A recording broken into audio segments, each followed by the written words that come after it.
So I want to talk about the box squat or the bench squat. So a couple key points on this exercise.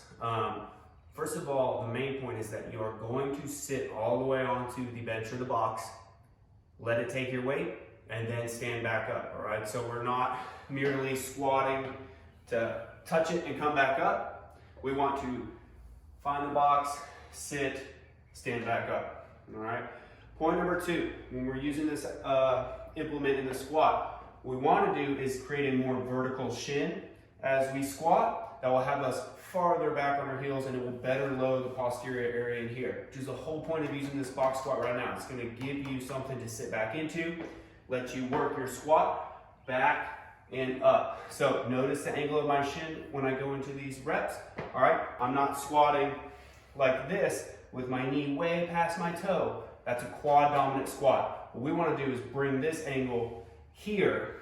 Now I'm going to better load my hamstrings and my glutes. All right. Third point, you're bracing before you unrack. Remember, we want to keep a neutral spine when we squat. So our back needs to stay straight. We don't want to arch our butt back. We don't want to poke our butt back while we squat. We want to think ribs down, squeeze your butt. What that does is create the tension that you need. So before you squat, you can squeeze your butt. You can brace your core, and then go back into your squat. All right, so that's gonna help lock your spine in place. We don't want it flexing or moving, we wanna try and keep it straight. And then, last point here, a lot of tension before you unrack. So I don't want you to just duck your head under the bar, pop it up, and bebop your way into your squats. I want you to find a spot for that bar to sit deep into your shoulders, pull the bar into your back, create that tension, make sure your hips and your body are underneath the bar, then unrack. All right, so I'm gonna show you a couple reps. Notice the angle of my shin here, all right? And then keep an eye on trying to move that bar straight up and down. So watch the bar path and watch the angle of my shin.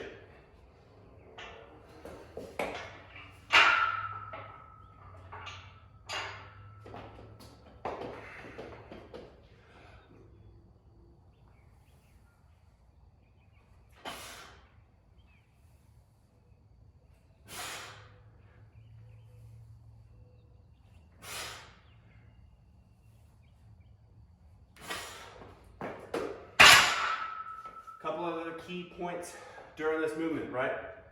Taking little steps to walk myself back. I'm lowering myself slowly onto the bench, right? I'm not just dropping onto this bench, coming back up. It's very dangerous on your back, right? You can use this bench with a slow descent, sitting down onto the box to really improve your positions in the bottom of your squat. And that's the main point of this bench squat. Last point I'm gonna say here, when we sit onto the box, you'll notice that the bench is going to take your weight when you feel these hip flexors and the tops of your legs relax just a little bit. So as soon as you sit back, you'll feel that. Should lose the tension right there in your hip flexors. That's your cue to drive back up, right? So keep the tension strong in your whole body. Come back up. So there's no lapse while you're sitting down on the bench for the bench squat. So hope this helps.